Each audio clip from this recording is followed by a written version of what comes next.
Subscribe કરો એ high news India ચેનલને, પછી યુટ્યુબ એપ પર બેલ આઇકોનનું બટન દબાવો અને નિહાળો એ હાઈ ન્યૂઝ ઇન્ડિયા ચેનલ.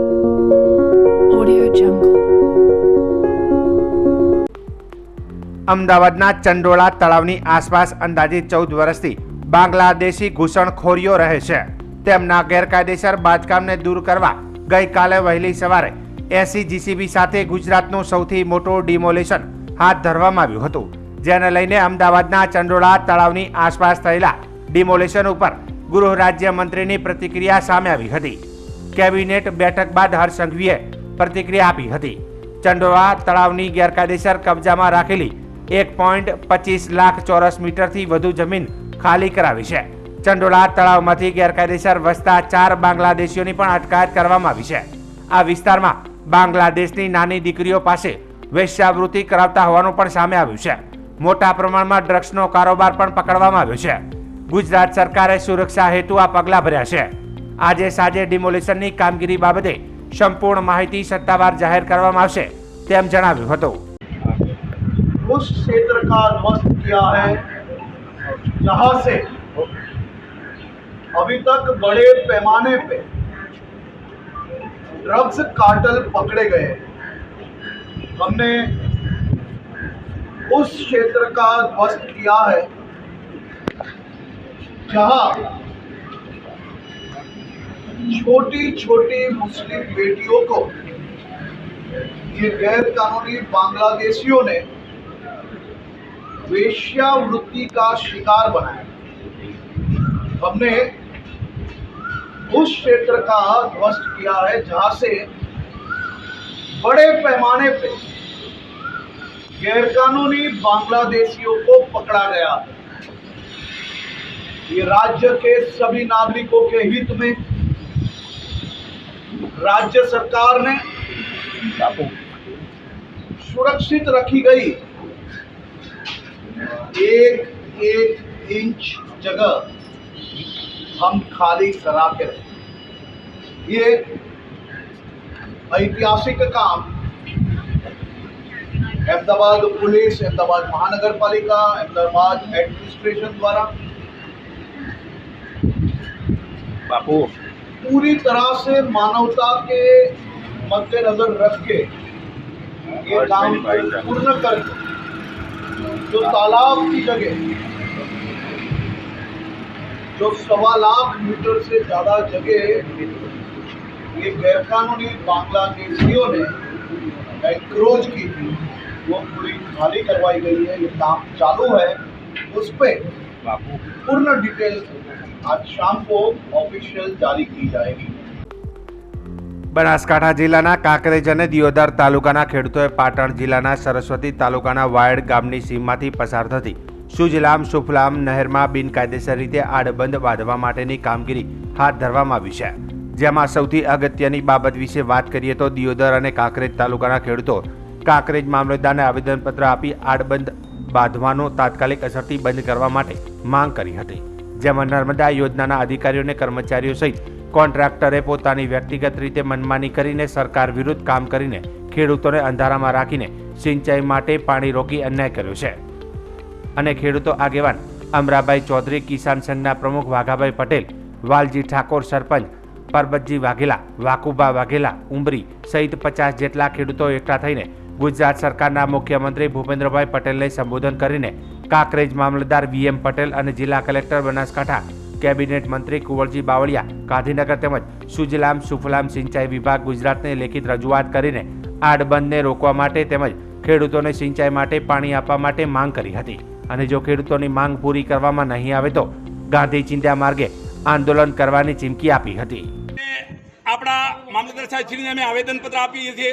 અત્યારે વાયડની અંદર જે આડબંધ બાંધવાનું કામ ચાલુ કરેલું છે એને લીધે છેક થરાદ સુધીના ખેડૂતોને પાણી ના મળે, એટલે સરકારશ્રીને કહેવા માંગીએ છીએ કે તાત્કાલિક જે વાયડની અંદર જે આડબંધ બાંધવાનું સુજલામ સુફલામાં ચાલુ કર્યું છે એને તાત્કાલિક બંધ કરે.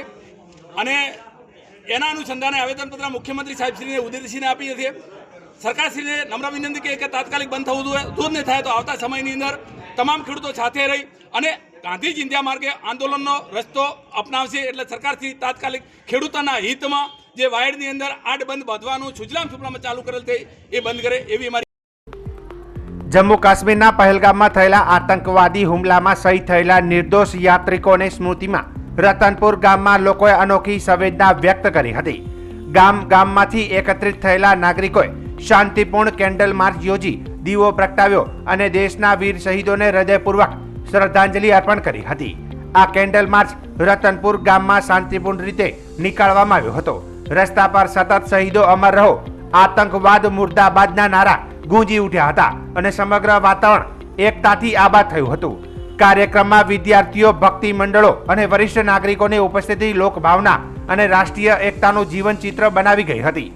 આ શ્રદ્ધાંજલિ સમારોહ દાતા તાલુકામાં દેશપ્રેમ અને એકતા અને સંવેદનશીલતાનું ઉદાહરણ બની ઉભરી આવ્યું હતું. રાવલ અંબાલાલ રતનપુર ગામથી અને હું ત્યાં પહેલગામમાં રહીને આવ્યો છું અને ત્યાં મને એટલું બધું દુઃખ થયું કે આવા નિર્દોષ માણસોને એમ કે હિન્દુ તત્વના કારણે મારવામાં આવે તો આપણો જોશ ઊભો થવો જોઈએ. અને બીજા નંબરમાં કે અમારા ફૌજી તો અમે કંઈક માયનો છે એ લોકોએ લશ્કરે તોયબા 18 પ્રકારના એમના ઘૂંટ અને તોય એમ છતાં હજુ સુધી આપણા હિન્દુને અને હિન્દુ રાષ્ટ્રને અને ભારત દેશને પાકિસ્તાનવાળા જીવવા દેતા નથી. એટલા માટે અમે અહીંયા શાંતિ પ્રદર્શન કર્યું છે અને એના માટે નરેન્દ્ર મોદી કડક પગલાં લે એવી ભલામણ કરું છું. આજે રતનપુર ગામમાં જે પહેલગામ જમ્મુ કાશ્મીરમાં આતંકવાદીઓએ જે જઘન્ય અપરાધ કર્યો છે, જેમાં ધર્મ પૂછીને લોકોને પોતાના બાળકો, પોતાની પત્ની એમના સામે એમને ગોળીઓ મારી છે, જેના માટે અહીંયા રતનપુર ગામમાં અમે લોકોએ મૌન રેલીનું આયોજન કરેલું હતું અને લોકો ભેગા થઈને એમને આત્માને ભગવાન શાંતિ આપે એ બાબતે અમે રેલીનું આયોજન કર્યું હતું. તો શ્રદ્ધાંજલિ અર્પણ કરીએ છીએ અમે લોકો, ભગવાન એમના આત્માને શાંતિ આપે. પર જે હુમલો કર્યો અને આતંકવાદીઓએ હિન્દુ પૂછીને ગોળીઓ મારી એ સામે આ રતનપુરના ગામ લોકો વતી અમે બધા વિરોધ દર્શાવીએ છીએ. ગત તારીખ 29/4/2025ના મંગળવારે ભગવાન પરશુરામના જન્મોત્સવ નિમિત્તે ઉપવેદ સ્કૂલ ધાનેરા ખાતે ઉજવણી કરવામાં આવી હતી. કાર્યક્રમની શુભ શરૂઆત દીપ પ્રાગટ્ય તથા મંત્રોચ્ચાર અને પૂજા અર્ચનાથી કરવામાં આવી હતી. ત્યારબાદ સમસ્ત બ્રહ્મ સમાજ ધાનેરા તાલુકાના પ્રમુખ અશોકકુમાર સોનાજી પુરોહિત, ગામ રવિ, ધાનેરા તાલુકાના વિવિધ ગ્રામજનો તથા ધાનેરા શહેરના ઉપસ્થિત ભાઈઓ અને બહેનોએ તેમનો શાબ્દિક પણ સ્વાગત કરવામાં આવ્યું હતું. ત્યારબાદ પહેલગામ યાત્રામાં નિર્દોષ લોકોમાં થયેલ મોત નિમિત્તે 2 મિનિટ મૌન રાખી તેમની આત્માને શાંતિ આપે તેવી પ્રાર્થના પણ કરવામાં આવી હતી. ત્યારબાદ કાર્યક્રમ ઉપસ્થિત ડોક્ટર યોગેશ શર્મા દ્વારા પ્રાસંગિક ઉદ્બોધન કરવામાં આવ્યું હતું. તેમજ અન્ય મહેમાનોમાં રાજકીય આગેવાન જોઈતાભાઈ પટેલ, હરજીવનભાઈ પટેલ, ભગવાનદાસ પટેલ, ડોક્ટર ભૂપેન્દ્ર રાવલ, કૈલાસ ત્રિવેદીએ પોતાના વિચારો રજૂ કર્યા હતા. આ પ્રસંગે ઉપસ્થિત મયુરભાઈ ઠાકરે ઉપવેદ સ્કૂલમાં કાર્યક્રમ માટે સુંદર સહયોગ અને સહકાર આપ્યો હતો. બાબુભાઈ રાજગોર વાસડા, પિયુષભાઈ ધાનેરા, વિષ્ણુપ્રસાદ ત્રિવેદી ધાનેરા, પ્રતાપભાઈ જોશી વાલેર તેમજ બ્રહ્મ સમાજના મોટી સંખ્યામાં ભાઈઓ અને બહેનો અને બાળકો ઉપસ્થિત રહ્યા હતા. અંતમાં આભાર વિધિ પિયુષ દવે તેમજ કાર્યક્રમનું સંચાલન ચિંતનભાઈ દ્વારા કરવામાં આવ્યું હતું અને ભોજન પ્રસાદ મહાઆરતી કરી કાર્યક્રમની પૂર્ણાહુતિ કરવામાં આવી હતી.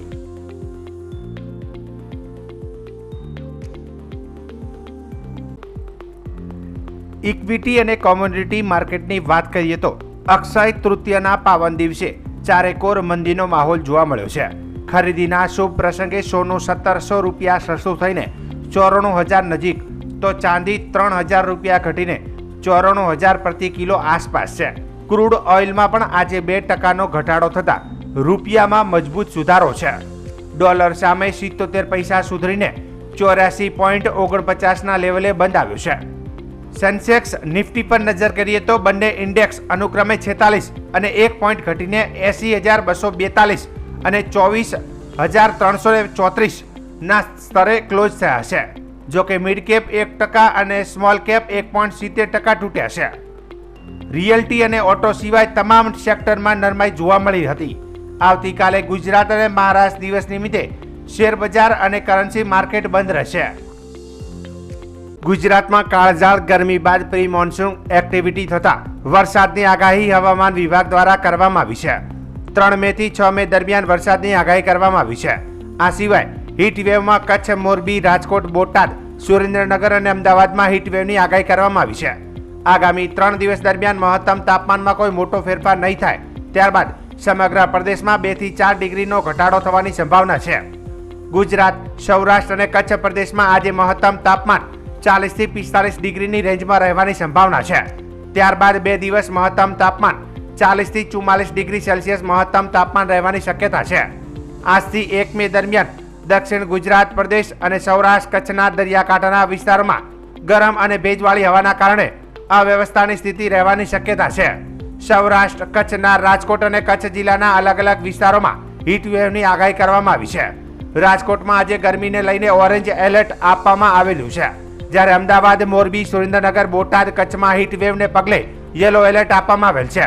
3 મેના રોજ કચ્છ, બનાસકાંઠા અને સાબરકાંઠામાં વરસાદની આગાહી કરવામાં આવી છે. 4 મેના રોજ કચ્છ, બનાસકાંઠા, પાટણ, મહેસાણા, સાબરકાંઠા, અરવલ્લી, મહીસાગર, દાહોદ, પંચમહાલ, વડોદરા, છોટાઉદેપુર, અમરેલી, ભાવનગરમાં ગાજવીજ સાથે સામાન્યથી મધ્ય વરસાદની આગાહી કરવામાં આવી છે. 5 મેના રોજ કચ્છ, બનાસકાંઠા, પાટણ, મહેસાણા, સાબરકાંઠા, અરવલ્લી, મહીસાગર, દાહોદ, પંચમહાલ, વડોદરા, છોટાઉદેપુર, નર્મદા, તાપી, સુરત, નવસારી, ડાંગ, વલસાડ, દમણ, દાદરા નગર હવેલી, ગીર સોમનાથ, અમરેલી, ભાવનગર અને દીવમાં વરસાદની આગાહી કરવામાં આવી છે. તો 6 મેના રોજ બનાસકાંઠા, સાબરકાંઠા, અરવલ્લી, મહીસાગર, દાહોદ, પંચમહાલ, વડોદરા, છોટાઉદેપુર, ભરૂચ, નર્મદા, સુરત, તાપી, નવસારી, ડાંગ, વલસાડ, દમણ, દાદરા નગર હવેલી, પોરબંદર, રાજકોટ, જૂનાગઢ, અમરેલી, ભાવનગર, ગીર સોમનાથ અને દીવમાં ગાજવીજ સાથે વરસાદની આગાહી કરવામાં આવી છે. सर फोरकास्ट क्या है? आज का जो फोरकास्ट है आने वाला अगले 3 दिन तक जो उच्चतम तापमान है इसमें कोई बड़ा बदलाव नहीं है, लेकिन उसके आगे मतलब आपका 3rd अप्रैल से लेकर 30th अप्रैल से लेकर 3 मई तक कोई बड़ा बदलाव नहीं है, और लेकिन उसके बाद 2 से 3 डिग्री सेंटीग्रेड टेम्परेचर 2 से 4 डिग्री सेंटीग्रेड टेम्परेचर डाउन होएगी. अच्छा, इसके आगे जो पूरा विस्तार में तापमान है 40 से 45 डिग्री सेंटीग्रेड के अंदर रहने का पूर्वानुमान है 30 अप्रैल. उसके आगे 2 दिन 40 से 44 डिग्री सेंटीग्रेड के अंदर रहने का पूर्वानुमान है. हीटवेव कंडीशन गर्म दिवस का जो पूर्वानुमान है आज सौराष्ट्र, कच्छ और गुजरात रीजन में दिया गया है. इसमें जो येलो वार्निंग में आ रहा है वो है आपका भूज आ रहा है, कच्छ, मोरबी, सुरेंद्रनगर, बोटाद और राजकोट में ऑरेंज वार्निंग के साथ, और अहमदाबाद भी येलो वार्निंग के साथ दिया गया है. और हॉट ह्यूमिड वेदर का जो कंडीशन है डे 1 एंड डे 2 30 अप्रैल और 1 मई को दिया गया है. हॉट ह्यूमिड कंडीशंस जो तटीय क्षेत्र है सौराष्ट्र कच्छ की एंड गुजरात रीजन की जो तटीय क्षेत्र है इसमें गर्म और आर्द्र हवा के कारण, पवन के कारण थोड़ा सा असहज स्थिति रहने का संभावना है. और उसके आगे जो दिन है जैसे डे 4 से लेकर डे 7, 3rd मई से लेकर 6th मई, इसमें लाइट टू मॉडरेट रेन और लाइट थंडरस्टॉर्म 30 से 40 किलोमीटर प्रति घंटा पवन के साथ बारिश होने का संभावना है. इसमें जो डिस्ट्रिक्ट आ रहा है डे 4 में मतलब 3rd मई में आ रहा है आपका कच्छ, बनासकांठा, साबरकांठा, और डे 5 में जो डिस्ट्रिक्ट आ रहा है गुजरात रीजन में बनासकांठा, साबरकांठा, अरावली, महीसागर, दाहोद, पाटन, महेसाना, पंचमहल, वडोदरा और छोटा उदयपुर.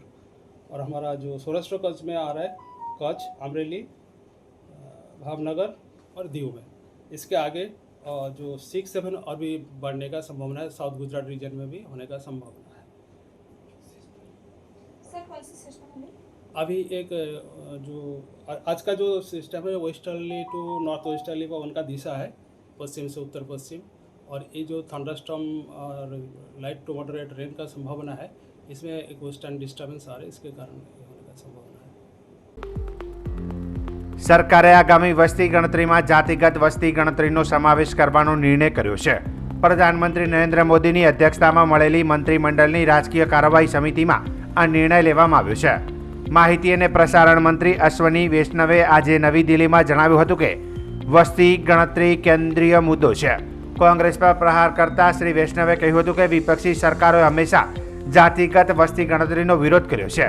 વર્ષ 2010માં તત્કાલીન પ્રધાનમંત્રી ડોક્ટર મનમોહન સિંઘે લોકસભામાં ખાતરી આપી હતી કે જાતિ આધારિત વસ્તી ગણતરીનો મુદ્દો મંત્રીમંડળમાં ધ્યાનમાં લેવામાં આવશે અને આ સંદર્ભમાં મંત્રીઓનું એક જૂથ બનાવવામાં આવશે. મોટાભાગના રાજકીય પક્ષો જાતિ વસ્તી ગણતરીની ભલામણ કરવા છતાં કોંગ્રેસ સરકારે જાતિ વસ્તી ગણતરીને બદલે માત્ર સર્વેક્ષણ કરવાનો નિર્ણય લીધો હતો. વધુમાં કહ્યું હતું કે કોંગ્રેસ અને તેના ગઠબંધન ભાગીદારોએ જાતિ વસ્તી ગણતરીનો ઉપયોગ ફક્ત રાજકીય સાધન તરીકે કર્યો છે. કેબિનેટની આર્થિક બાબતોની સમિતિએ શિલોંગથી સિલચર સુધીના નવા ધોરીમાર્ગના નિર્માણને મંજૂરી આપી છે.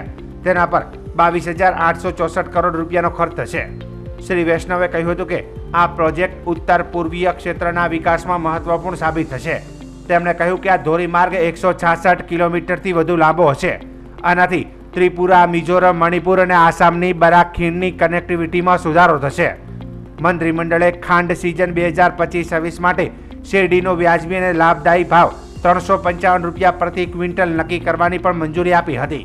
આ નિર્ણયથી 5 કરોડ શેરડી ખેડૂતો તેમજ ખાંડ મિલો અને સંબંધિત આનુષંગિક પ્રવૃત્તિઓમાં કાર્યરત 5 લાખ કામદારોને ફાયદો થશે. Congress governments have always opposed caste census. Caste was not included in all the census operations conducted since independence.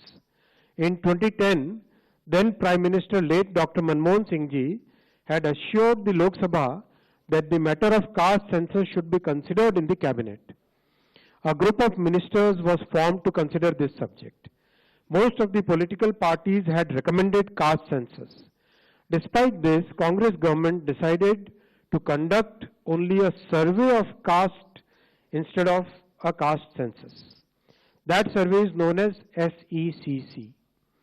It is well understood that Congress and its India alliance partners have used caste census only as a political tool. As per Article 246 of the Constitution of India, the subject census is listed at 69 in the Union list in 7th schedule. According to Constitution of India, census is a union subject.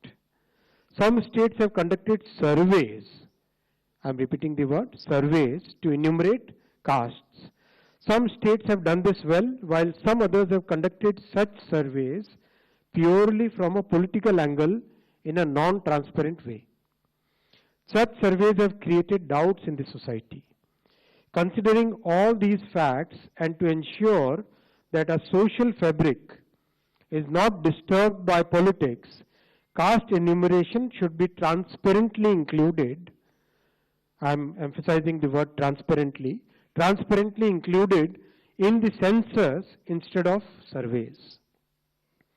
This will strengthen the social and economic structure of our society while the nation continues to progress.